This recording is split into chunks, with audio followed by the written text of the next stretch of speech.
Okay, this is review for Unit 8, video part 3 about the money market. All right, so the money market is a really important term here, and it demonstrates monetary policy, probably most importantly, a contraction or expansionary impact, and we'll show you that in a second. But in order to understand it, first you have to understand the demand for money. The demand for money is made up of two elements. The demand for money as a transaction, and the demand for money as an asset. Demand for money as transaction is basically money that you and I need in our pockets, right? So that we can go and buy goods and services. So it's a vertical curve because it's independent of our interest rate, right? So our nominal interest rate right here, completely independent of that. You don't check interest rates before you go out and buy something, right? So it's just set by consumer demand. If we demand more goods and services, then our demand for transaction goes up. So, for example, if our income rises, then we're going to desire more money for transactions. Second is the demand for money as an asset, and this is probably the more complicated one.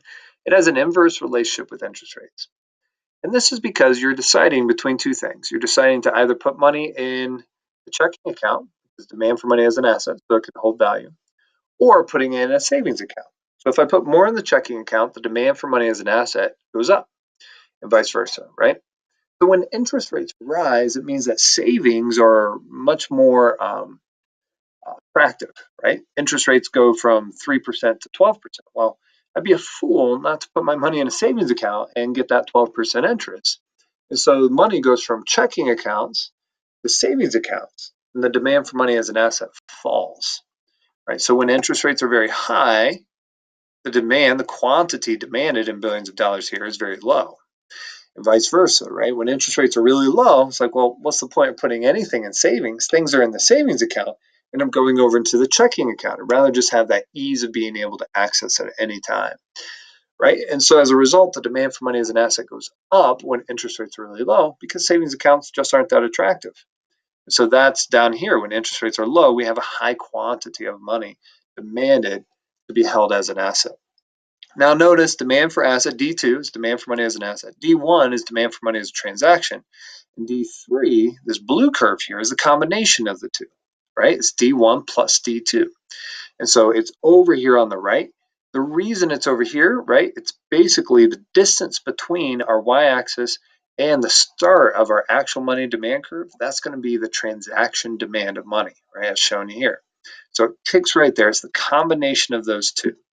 Keep that in mind. Remember that if there's a change in the demand for money as a transaction, it's going to change demand total as a result. Okay, next up, know that the supply of money is a vertical line, and we'll show that on the next slide. Vertical, similar to the demand for money as a transaction, same shape, right? And it's vertical because it is also independent of the interest rate. It is just set by the Federal Reserve. 100% control over the supply of money is what the Federal Reserve has, okay? And then know our line of logic. I'll show you this in a second, but when the supply of money changes, know that that impacts interest rate, which then impacts investment, which impacts aggregate demand, which impacts GDP and price level every single time. So if supply of money goes up, the interest rate falls, which increases investment, which shifts aggregate demand right, which increases GDP and price level, and vice versa. Okay, so keep all of that in mind as we go on to the next slide.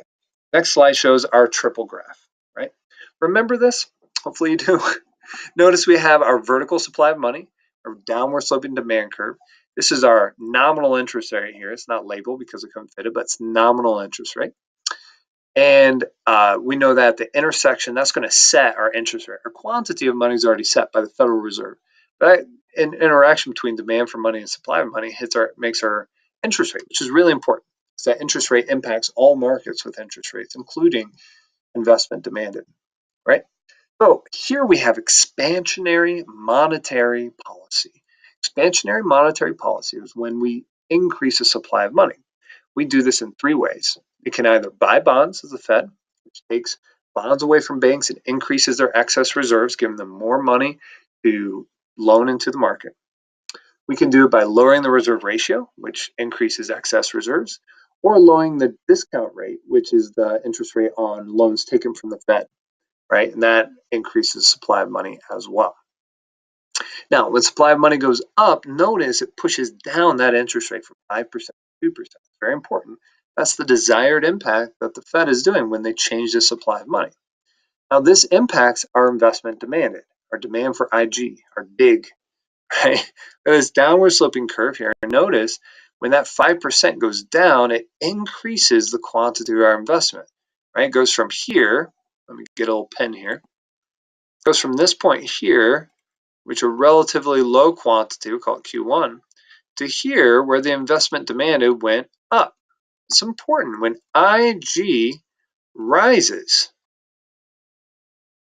that is one of the elements of aggregate demand. And when any one of those four elements of aggregate demand, sig, jigs, and go up, aggregate demand shifts right. And when that happens, notice our price level rises and our GDP rises. That's the desired impact. So we implement this policy, this expansionary monetary policy, when we're in a recession. And it's a way to try and boost aggregate demand and get us out of the recession. We call it easy money. More money is in circulation, which makes it easier for businesses to invest, which makes aggregate demand shift to the right. Okay, and the opposite is true. I could go over this whole graph, right? If my supply of money goes down, so call this SM3, supply of money goes down, this is contractionary monetary policy. I have a new equilibrium here. My interest rate went up to like, I don't know, 8%. When that happened, that dashes all the way over here and impacts my investment. An increase in interest rate pushes investment down, right? We're going down in investment. When investment goes down, IG goes down. That has a negative impact on aggregate demand, shifting our aggregate demand to the left. And in doing so, I'll call this 83, giving us a lower price level and giving us a lower GDP. In other words, when supply of money shifts left, pushing interest rates up, it lowers the investment demanded, lowering aggregate demand, pushing down price level, pushing down GDP. But we will implement this when we have an inflationary gap, when we want to rein in our economy to avoid hyperinflation. Right? Just another method of doing that. Now keep in mind, the Federal Reserve doesn't change this by certain money. We're not like, hey, we want to increase the money supply to 250. They actually target interest rates. Say, hey, we want to maintain an interest rate of 2%. And then they'll buy and sell bonds as they need to in the open market to try and close that gap, right? So keep in mind, whenever they say open market activity, very important, open market activity, they're talking about bonds, the buying and selling of bonds. Anytime we're in the open market, Federal Reserve, what are they going to do in the open market? They're going to buy and sell bonds. Very important. That'll show up time and time again in the language, okay? All right, let's keep going. Let's keep rolling, as I say. Part number 3, jumping right back in. Those are the two things I said and give you the line of logic here, right? In the time of an inflationary gap, we want contractionary monetary policy. Supply of money goes down. I can either increase the reserve ratio, lowering our excess reserves. I can increase the discount rate, making it more difficult for banks to get money from the Fed. Or I can sell bonds, sell small, right? Pulling back the supply of money. That results in increasing the interest rate. When interest rate goes up, investment is less attractive because it's more expensive. Aggregate demand, shifts left, GDP falls, and price level falls as a result. Now be careful with this. Sometimes they'll say, hey, supply of money decreases. What happens to price level? Right? Two different ends of that line of logic. So make sure that you know all the in-between spots of that so that you can get there eventually. Okay. Expansionary monetary policy is the opposite. Increase in the supply of money pushes down the interest rate. Demand for investment goes up because loans are cheaper. It's easier to invest in new things that are going to make my businesses more successful.